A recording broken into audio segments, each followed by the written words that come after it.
Ladies and gentlemen, good afternoon again.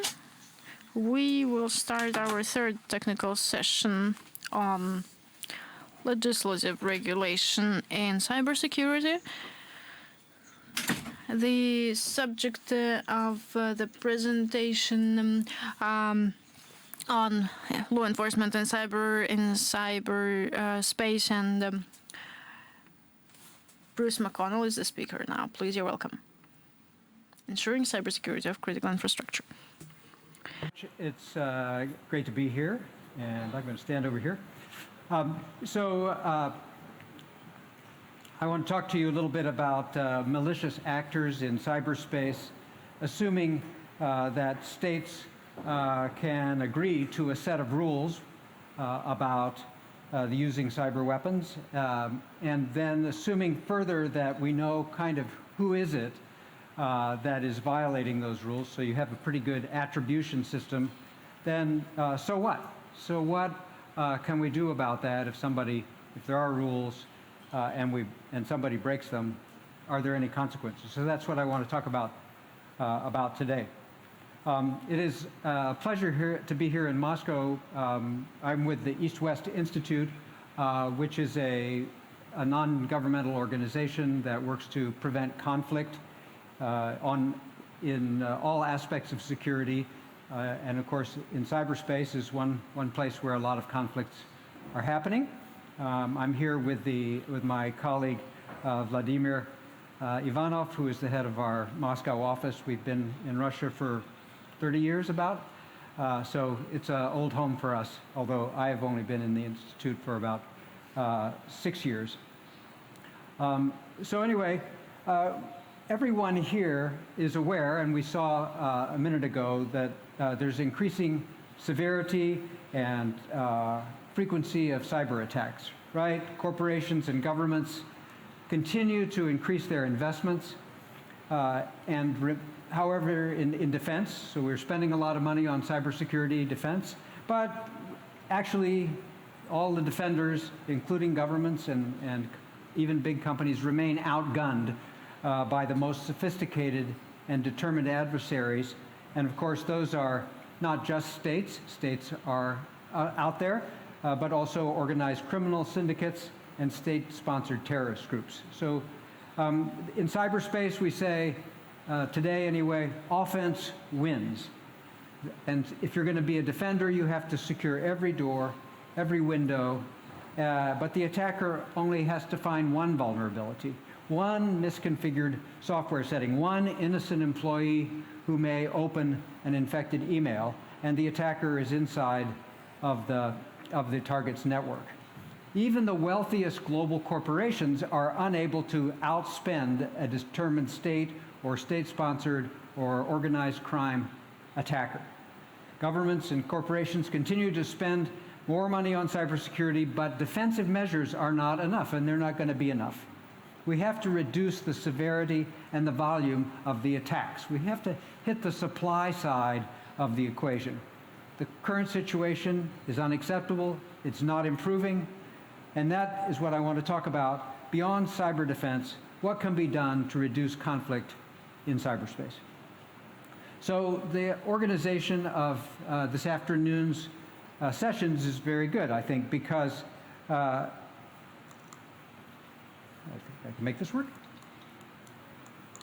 Okay, there we go. So this is my outline, and I'll move right into it. I'm going to talk now about how it relates to what we're doing today. There we go.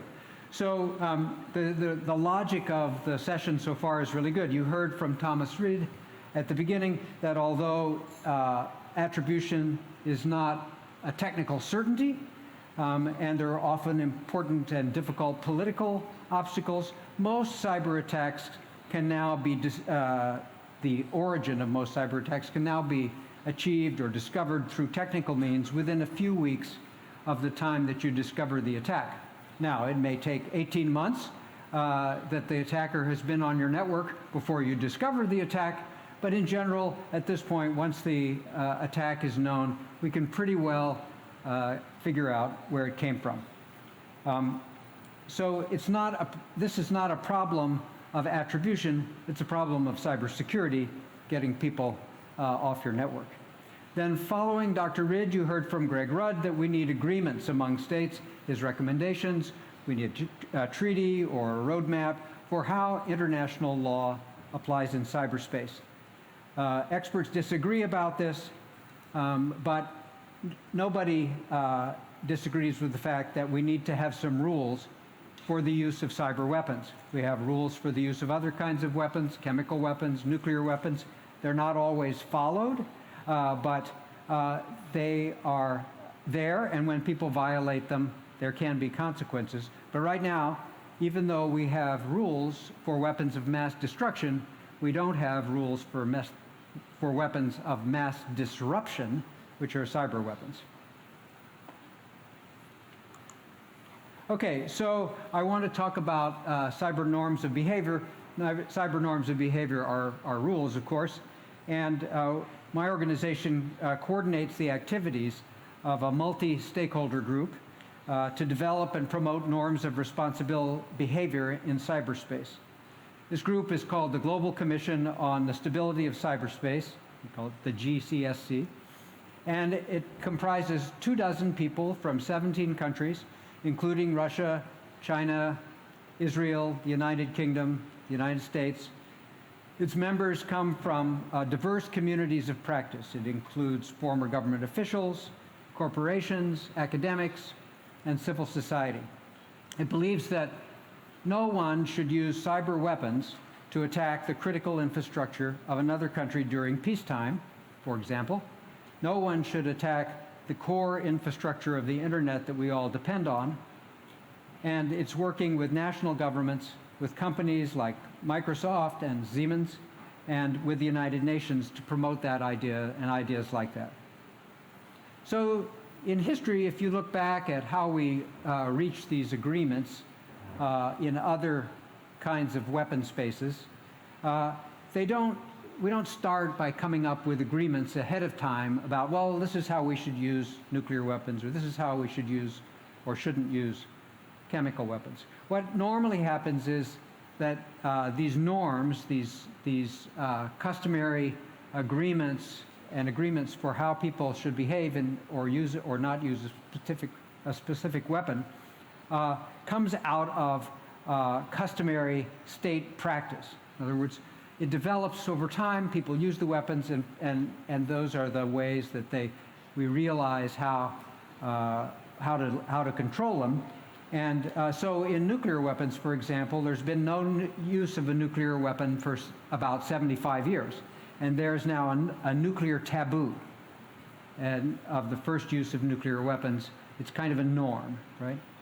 But in cyberspace, unfortunately, customary state practice is going in the wrong direction. So recently in the news, there's been a lot of discussion of implants and in the electrical system. This was mentioned this morning in the plenary session. There's an article in the New York Times. Everybody's aware of it. And so this technique of putting in these implants has been in use by major cyber powers against each other for at least 10 years. So it's not really news, the fact that some of them were discovered. Now there was, I understand there was quite a bit of exaggeration in the New York Times article, but it doesn't change the point, which is that you can hide a small piece of code in the industrial control network of some critical infrastructure of another country, and the code creates a backdoor for which an attacker can inject malware that is designed to disrupt system operations. I like to think of these implants, it's like when you go to the emergency room, at least in the United States, the first thing they do, one of the first things they do is they put an IV plug in your arm in case you need saline or in case you need antibiotics. These implants are like that. There's nothing attached to them, but they're there, and whoever put them in can use them for whatever purposes they want. And so you go and you look through your critical infrastructure and you find these implants, and they come not just from one country, they may come from another country. You may find several flavors of them. So there's a couple problems that come from countries putting implants in other countries' critical infrastructure. Vulnerability and destabilization. So by vulnerability, I mean that the integrity of the computer systems that control the operation of the critical infrastructure has been compromised. There's now a new entry point, a back door, in that critical infrastructure, and it's been created by an adversary. Why is that a problem? Well, there's three different parts of that problem. The first is that, of course, the adversary can now damage or disrupt your critical infrastructure. That's the purpose that they put the implant there in the first place. It's not there. Other implants are used to collect information for intelligence purposes. In general, the ones we're worrying about here are the ones that are put there for disruptive or destructive purposes. So that's why that's been put there. But there's more problems with this vulnerability. The grid is also now vulnerable to anyone else who learns about the implant. Anyone else who discovers it, whether it's an inside person or an outside person, they could figure out that it's an implant, and then they could use it to disrupt the network. And this does happen. We've seen that super secret tools and techniques from some of the great cyber powers have been discovered, and they've been released. And so they're now found out in the wild. People are using them for other purposes. Criminals are using them. And so it's not like these things are always going to remain a secret. The NotPetya attack from a few years ago was just like that. It was based on vulnerabilities that were secret but were discovered. So the other point is that the point is someone else could come in and use this vulnerability to disrupt things. And it's an unintended consequence of the fact that the adversaries put the implant in there in the first place. And these vulnerabilities lead then to this problem of destabilization. Because when the infrastructure operator finds the implant, they can take it out, of course, but they start worrying that there are other ones that they haven't detected. And so there's tensions, and if they figure out who put the implant in, that creates tensions and suspicion between the countries involved. Why did they put that there? And this is a situation right now is states are not talking to each other about these things. So there's nobody to call and say, hey, this looks like your stuff. Did you put this here? You know, uncool. There's no channel for that kind of conversation, because in part the states don't want to reveal to the other state that we discovered your implant, because then you would use a different tactic to put in the next one, and so we're kind of stuck there. And the next one will be harder to find, so I'm happy to find this one, and I'm going to go find the other ones that you use the same one. Another source of destabilization is the potential in the case where somebody else has taken over the vulnerability. They could use the implant and make it look like the original people conducted the attack. This is known as a false flag attack, and it leads to escalation. So, you know, I think you put the vulnerability in, you take it over, you attack me, and I blame it on you.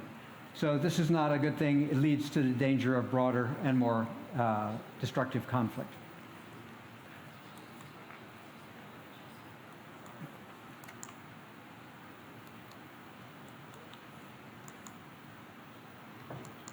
Okay, so let's talk about deterrence. Deterrence is a big thing in weapons control, right? My organization, the East-West Institute, we work on preventing conflict. So we're concerned about the current situation in cyberspace security and stability. We're working on these rules of the road, but we're going to discuss about what happens when somebody violates those rules and how do you get the person to decide not to do that, right? How do we deter states from breaking the rules? So if you look at the deterrence theory, which is a thing in international relations, deterrence is created either by denial or punishment. So denial means that you can't do something that you want to do. Denial in cyberspace comes from having strong cybersecurity. So you have a great cybersecurity on your system, I can't get in. You've deterred me from trying to attack you because I'm not going to be successful. I'll go attack somebody else. This is often the case. The largest banks are pretty well protected from cyber attacks, and so the mid-sized banks now become the victims. So in this case, attackers are deterred from attacking the big banks because it's a waste of their time. On the other hand, punishment can create future deterrence. So if you do something bad, this is what we teach our children, right? You did something bad, I punish you, that deters you from doing it again. And effective enforcement, if you had good enforcement in cyberspace, you might have a form of deterrence. By punishing one actor, other actors might say, oh, I better not do that, the same thing is going to happen to me. So what enforcement techniques are in use today? So I have a long list here: diplomatic pleas and threats, economic sanctions, everybody's favorite here, indictments, public shaming, joint investigations, recalling diplomats, the use of countermeasures, and other information and military measures that are available. And so we've seen some threats about that. And there's a whole cyber diplomacy toolbox that's been developed by the European Union, which has many of these techniques. And the 2018 White House cyber strategy includes some of them, and NATO is also developing a playbook to impose costs on cyber attackers. And the EU is also working on a sanctions regime for a cyber attack. So this is kind of the toolbox, if you will, that's in use today, and actually it's not working, right? So these techniques are proving ineffective and potentially destabilizing. These methods can also create unexpected collateral damage to civilian populations and thus raise the risk of escalation. So the conclusion here is that in today's world, state and state-sponsored cyber attack campaigns present a grave threat to stability and long-term viability of cyberspace and of the economy, and we're not very able to do very much about it. Because in fact, states are unlikely to voluntarily adopt restraints on their use of cyber weapons. There are few incentives for the most capable state actors to observe restraint in cyberspace. Harvard scholar Joe Nye identifies 3 reasons that might cause states to exercise restraint in the use of cyber weapons. Prudence, so they might be afraid of uncertain consequences. There might be something bad that happens to me if I use this cyber weapon, and I'll be prudent, so I'll restrain myself. Reputational costs that would undermine my national influence. So those are bad guys. They're using cyber weapons. Their reputation goes down. I'm not going to work with them on the other aspects of the international scene. And finally, domestic political pressure, when the population in general believes that the use of a certain weapon is not kosher, is not a good thing to do, and so there's domestic political pressure against the leadership. So if you think about those, the fear of uncertain consequences is probably the most likely deterrent.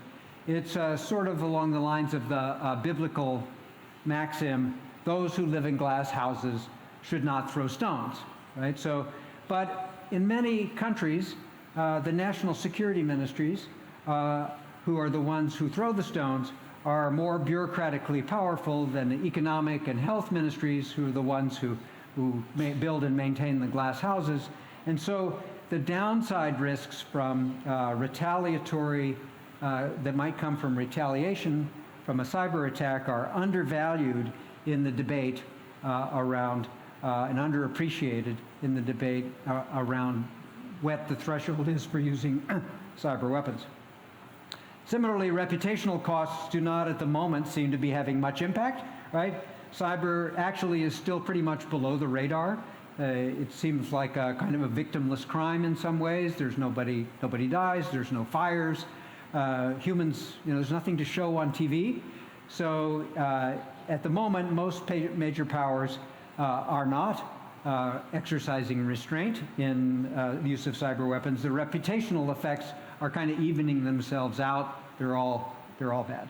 Finally, the same thing with domestic political pressure, and I think that's going to stay the case until there is an attack with a widespread mass impact and severe economic damage or loss of life. So there we go. I just said that.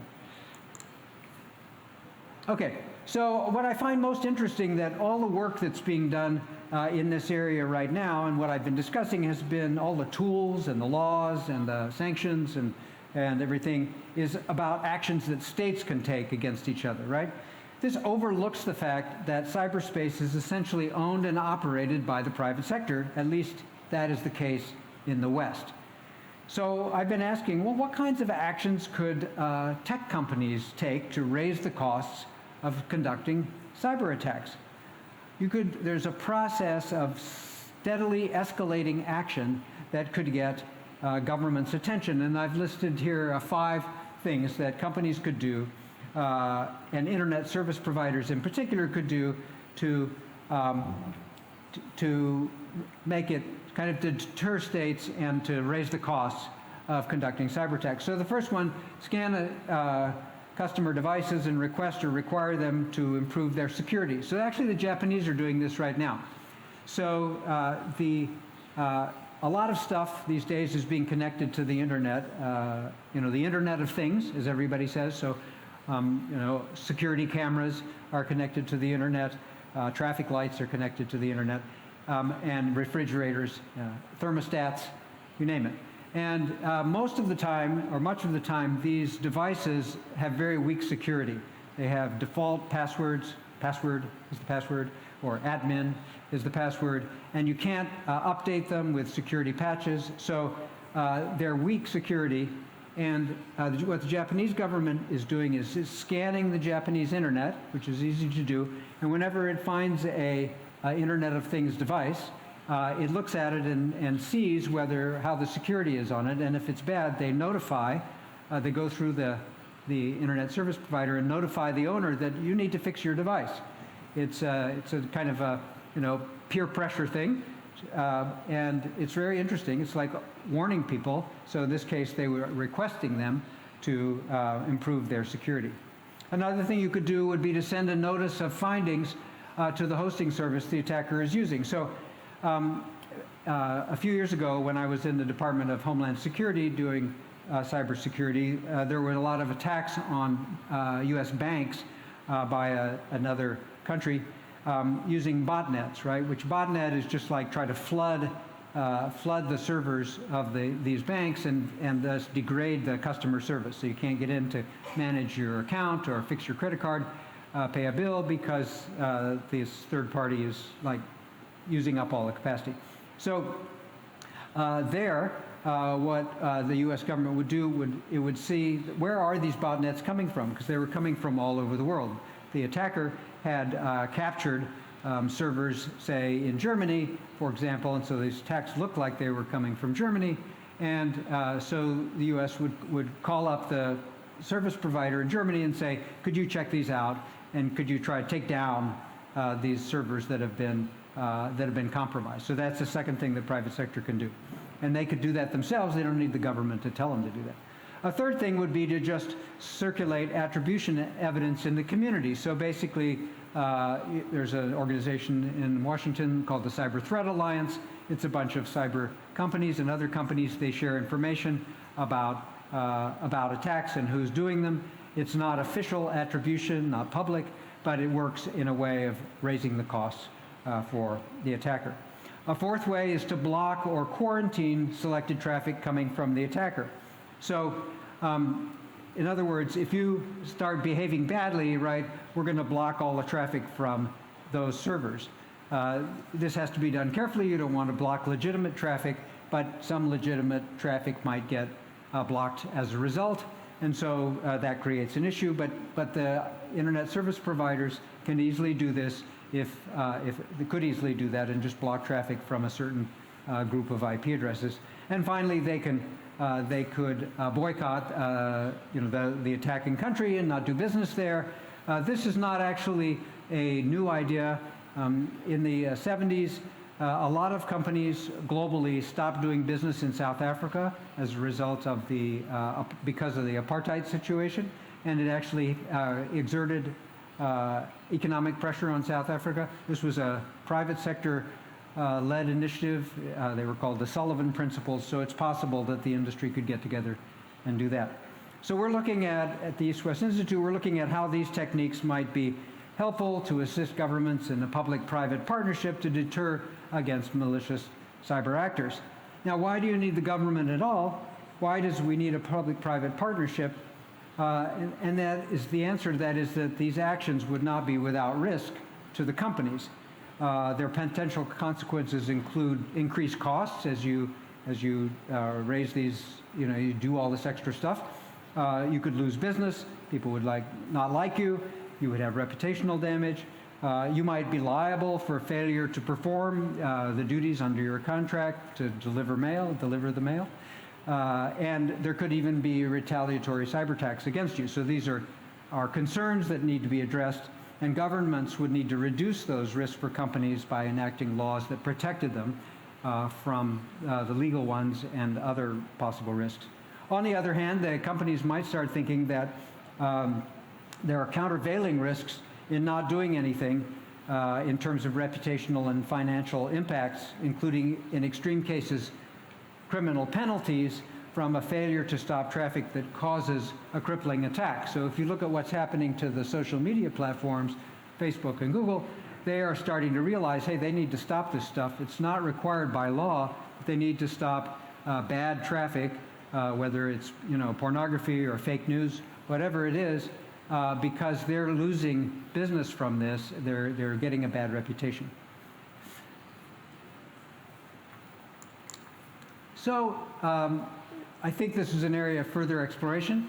In conclusion, I would say, as it says up here, things are getting worse on the cyber conflict front. And at the moment, we're not very much able to get people to stop attacking. All we're doing is defending. We are getting better at attribution. We are developing rules of the road, but we need an ability to enforce those rules in the road. Because we are not very good at enforcing them, governments don't see any downside, really, to continuing to attack. And we're missing, the last point, of course, is that we're missing half or more than half of the solution, which is involving the private sector, and especially the big internet companies, to support this. And so there's a lot of work ahead. So thank you very much, and I'm happy to answer any questions. I think we have a little bit of time.